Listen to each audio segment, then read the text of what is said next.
Today, we're diving into a really fascinating transcript that is honestly a masterclass in Socratic questioning.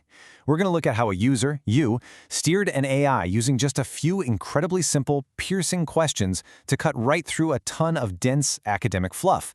It's amazing to see how keeping an AI laser-focused on one specific question completely transforms what it spits out. So right out of the gate, we plunge straight into the Socratic funnel. You throw down this super direct hook. What do you call a book that defines its methodology, sets its purpose, and internally proves itself? Notice there's no fluff, no massive context prompt, just a brilliantly simple targeted query asking for a definition. Section 1. Seeking a self-proving book. Right away, the AI does what AIs naturally love to do, right? It totally overcomplicates things. It throws this massive net of academic jargon at us just to answer a simple question. It completely over-intellectualizes the prompt, spitting out $50 words like autological, self-referential, and axiomatic systems. It describes these highly structured texts acting as if methodology can only exist in some cold, rigid mathematical equation. Moving to Section 2. The academic heavyweights. To back up all those dense definitions, the AI just dumps this list of historical, philosophical heavyweights on us. We're talking Baruch Spinoza's ethics with its geometric order, René Descartes' radical skepticism, Euclid's elements.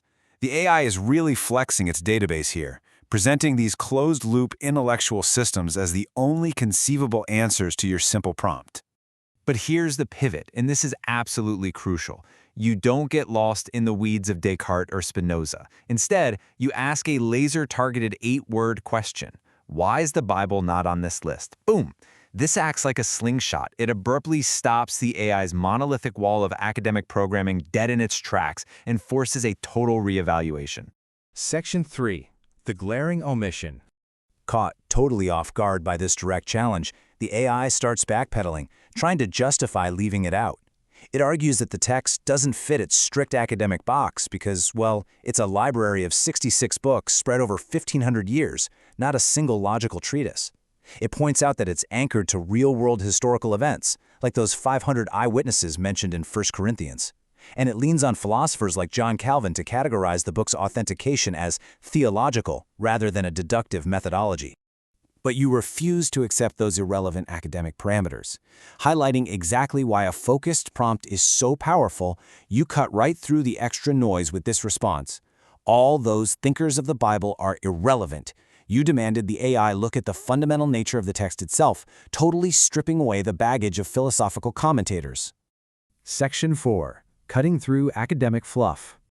This Socratic push actually forces the AI to drop that rigid academic lens. It concedes this really stark contrast. While the academic lens demands closed loops of human logic and equations, the biblical text operates entirely on covenant and relationship.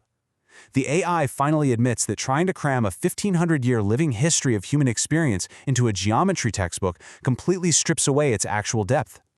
But just when the AI thinks it's safely categorized the text as merely a lived experience, you drop the hammer again. You counter firmly.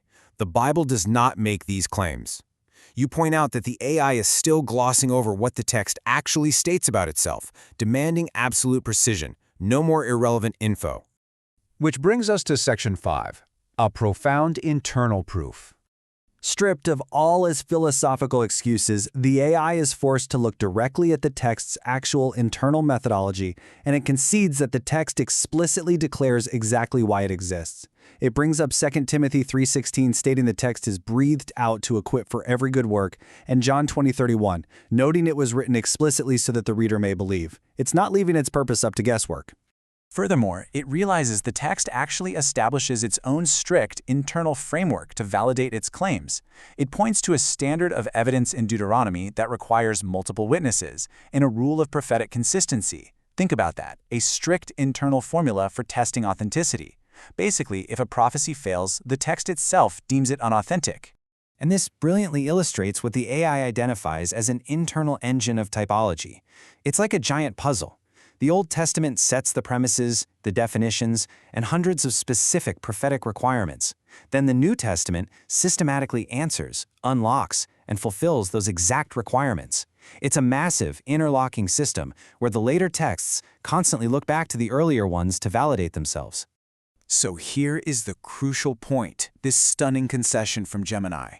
Forced to abandon all its programmed academic tangents, it finally addresses your core prompt, concluding, the Bible doesn't just meet the criteria of a book that internally confirms itself, it is practically the archetype for it. It creates its own criteria in the first half and perfectly satisfies them in the second half.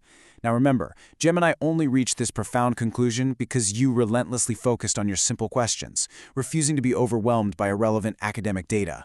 In this explainer, we saw that it wasn't some complex algorithm that found this core structural truth. It was a human user, you, refusing to be distracted by fluff. If a few simple, laser-focused questions can strip away layers of programmed AI bias to reveal something this profound that so many academics miss, what else are we missing when we over-intellectualize? What other truths might be hiding right in plain sight if we just stay focused on the right, simple questions?